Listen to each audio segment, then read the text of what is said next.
Yes, alright, nkulamusizaako nnyo yonna gy'osinza obanga otuwuliriza webale kwekuumira ku mayingo gano aga Yugi Updates TV. Kayindo Otafiire avuddeyo n'alabula Mwami Yoweri Kaguta Museveni ku mutabani we Muhoozi Kainerugaba nga ye Chief of Defence Force. Newankubadde Mwami Yoweri Kaguta Museveni afubye omuteeka mu bifo eby'enkizo n'omusembereza ebyobufuzi by'eggwanga Uganda, ye Kayindo Otafiire agamba bandibanga bannansi ababakaatikako bukakaatisi era abamusibako obusibi, abulanga ensi sinneetegefu kwaniriza General Muhoozi Kainerugaba.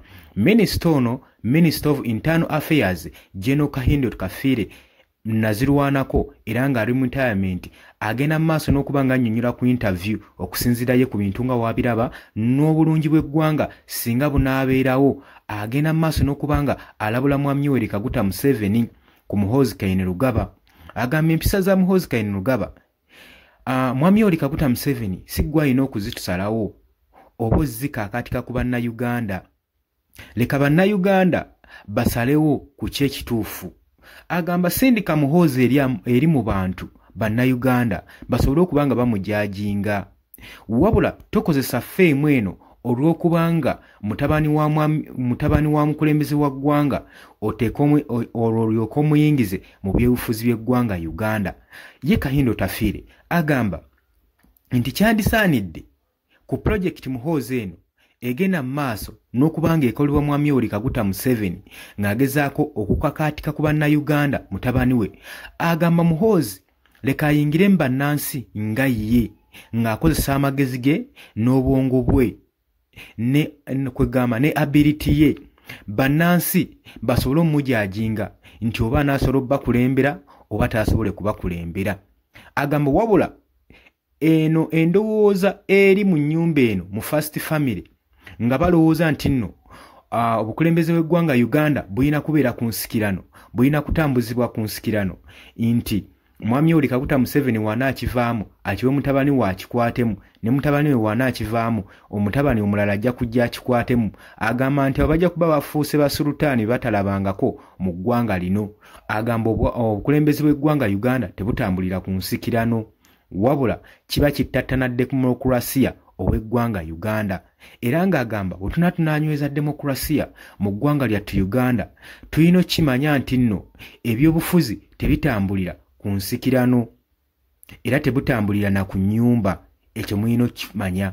Era ng'agamba newankubadde mwagala opromotinga pulojekiti Muhoozi kiyinza okubanga tekijja kuleka bannayuganda mu mbeera nnungi, kirina engeri gye kigenda okuttattanamu eggwanga mu ngeri ya demokulasiya saako n'okuteeka eggwanga mu buzibu gye bujjako eryo mu maaso.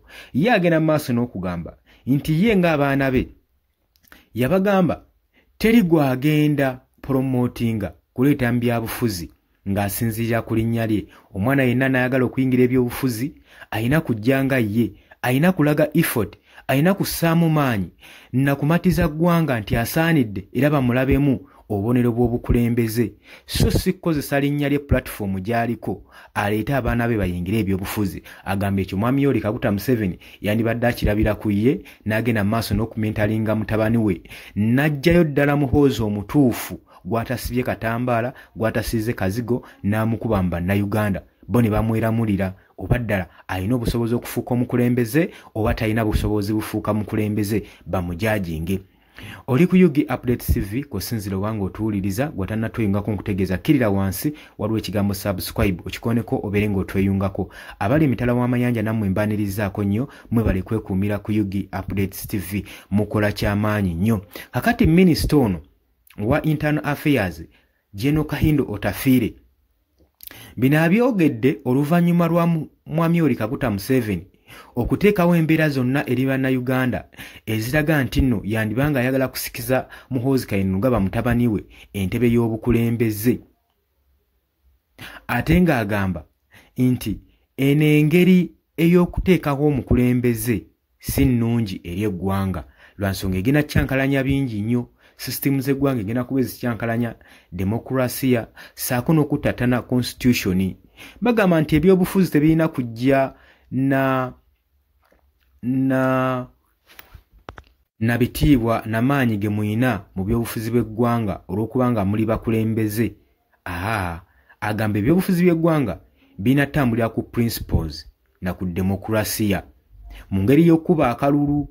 Era Mwami Yoweri Kaguta Museveni waba ayagala okuleeta Muhoozi Kainerugaba ku ntebe y'obukulembeze, ye Kahindo Tafiira amugamba amuleete amuyingize ebyobufuzi direct, agende akole mobilization zonna, awenje akalulu, asiige ekifaananyi eri bannayuganda abakakase nti ye nga Muhoozi Kainerugaba asobola okuba nga afuga eggwanga lino era nga asobola okulitwala mu maaso. Olwo bannayuganda bwe bajja okuba abamativu okusobola okulonda Muhoozi Kainerugaba. Agamba nti ekisaaniddwe okukolebwa bannayuganda okubeera nga beebeereramu. Ku pulojekiti Muhoozi egenda mu maaso n'okukolebwa erina ebintu bingi nnyo ebigikweseemu emabega. Era ng'agamba bannayuganda balina eddembe okwesalirawo ani gwe baagala okuleeta mu ntebe. Jjukira bino agenzo byogera nga tusemberedde omwaka ogwa 2026 okugenda okubeeramu akalulu ka generations akagenda okuba nga kabindabinda. Era tulabye nga Muhoozi Kainerugaba eyali afuddeyo n'alangirira nti tagenda kwesimbawo, tagenda kulabikirako mu ballot paper, ate kati tulaba nga agenda mu maaso n'okuwenja akalulu, ekintu ekyennyamiza nnyo bannabyabufuzi era nga tebategeera na kabadi kaliko, kabadi kagenda mu maaso n'okukolebwa. Gwe mukwano gwange ali eyampuliriza. Kaakati tetumanyi kituufu ekigenda mu maaso mu ggwanga Uganda. Tekati ng'ebibiina by'obufuzi bigenda mu maaso n'okuwenja akalulu, omuli ebibiina ebiri ku ludda oluvuganya gavumenti, naddala ekibiina ekya National Unity Platform.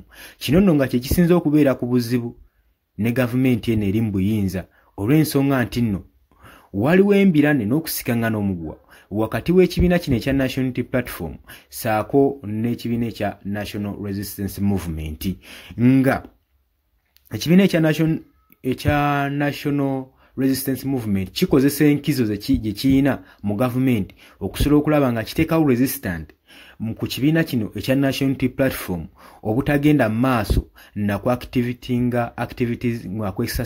activities zaakyo mu ngeri ennungamu ey'okuwenja akalulu. Bataddewo buli mbeera yonna yonna eremesa mwe muli okukwata, okuwamba, okusiba saako n'okukuba abawagizi b'ekibiina kino, saako n'okubateekako amateeka amakakali nga bakozesa security agencies. Bino byonna birabikiddwako ng'ebikolwa ebigenda mu maaso n'okusirisa munnayuganda n'okuttattana eddembe lya munnayuganda okusobola okulaba nga exposinga kyekyo kyayagala okuteekawo eri eggwanga lye. Wabula newankubadde bino byonna bigenda mu maaso, ebibiina ebya human rights activists tebinnaba kuba nga bivaayo kwandula ku ddoboozi kulaga ng'eki gye bigenda okulwaniriramu omuwagizi yenna atali ku ludda olwa gavumenti oluvuganya gavumenti ono asobole okuba nga ali safe mu ngeri yonna yonna nga generations zino zisemberedde.